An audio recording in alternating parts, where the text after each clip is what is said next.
This could be you. This could happen to you. What the fuck is it with Elvis when he keeps talking on about, I'm telling you, I'm preaching to you, this could be you, it's like this, yada yada yada, and now he's under a fucking bridge, as we all predicted, and he's still preaching to us. Elvis, you don't need to preach to us that it could be us, because it is you. You are under a bridge. And at that point, and probably all the other points before where we've tried to give you advice, it's you being under the bridge that you've got to worry about, not that we may be under the bridge. But the fact is, we won't be under the bridge.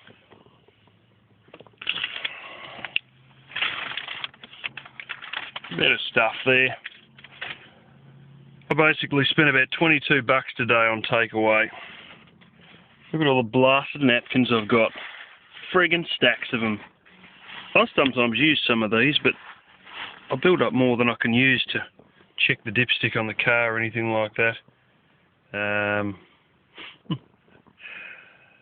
Fact is, tomorrow this phone's probably going to just about reach its use-by date, because I'm getting another SIM card for it tomorrow. Well, not for it, for a new phone. Tomorrow, the day after, I'm spending $550 on a phone.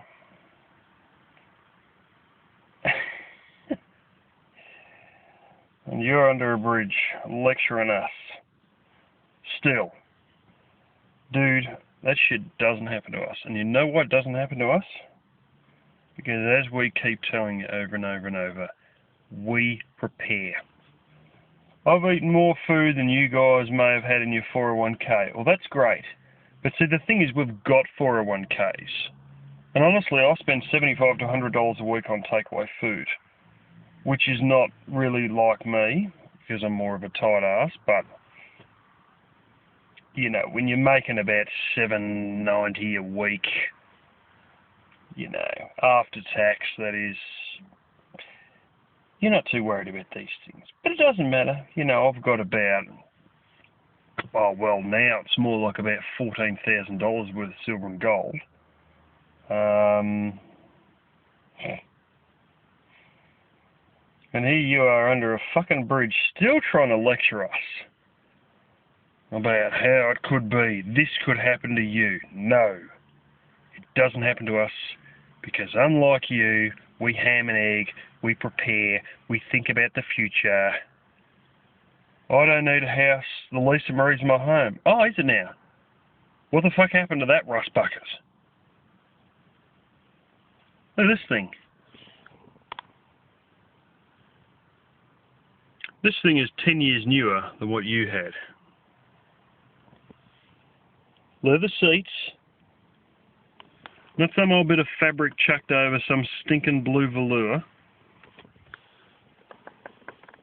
Beautiful stitched leather seats. That's right.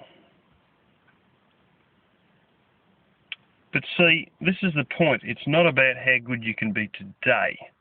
It's about securing your ass for the future, as well as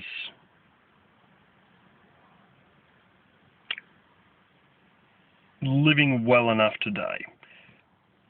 Some people want to live higher. Some people want to live lower. But the fact is that every day you're not working is a day that you could have been working and could have made money. And every day you're not working, really speaking, is another step backwards. And you kept stepping backwards until you're under a fucking bridge.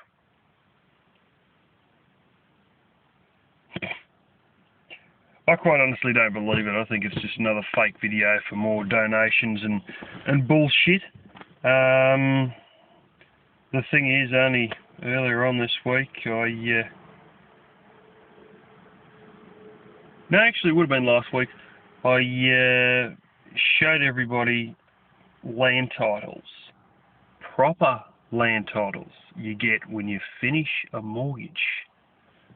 So your home has gone from being a rust bucket 1989 tin box on wheels to being covered in a blanket under a bridge. You reckon you had it sorted? You reckon you're going to preach to us you had it made? I own my rust bucket. I have the titles to my rust bucket. You see this frickin' thing? This cost $9,000. I didn't even need a loan. I bought this in cash. Yeah. And I've had this since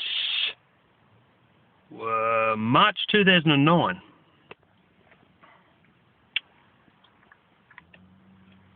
And this is the thing. Even now, I do own my own home and my own not rust bucket vehicle. Where are you? Stylin and profiling under a bridge. Who are you going to tell us now that you have the titles to that fucking blanket?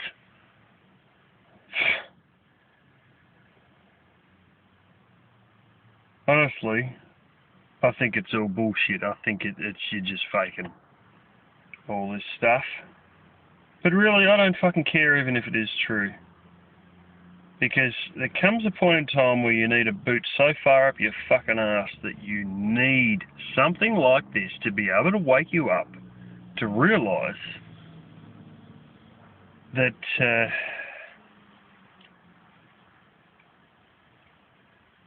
there is dignity being a ham and egger. Let's face it. You last hang out, you were shitting on people who got a clock in and out on that time clock and eating that bacon and egg McMuffin. Well, if they're eating an egg McMuffin, at least they bought it, it's hot, and there's no chance that it's going rotten, unlike the sandwiches out of the dumpster. And now look at what you're in. You don't give up dignity working, you become productive. And what have you been for the last 2 years?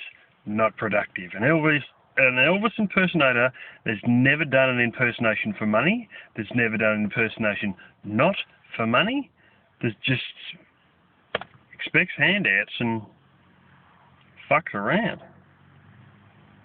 Not productive. Guess what? You're seeing the consequences of it. So anyway, I'm going to drive home tonight in this air-conditioned vehicle, get in my bed, and the cat will probably join me after I have a shower with hot water, and get up tomorrow and go and spend some money. The thing is, there's a book called Rich Dad, Poor Dad. My sister mentioned this when I showed her a couple of videos of you.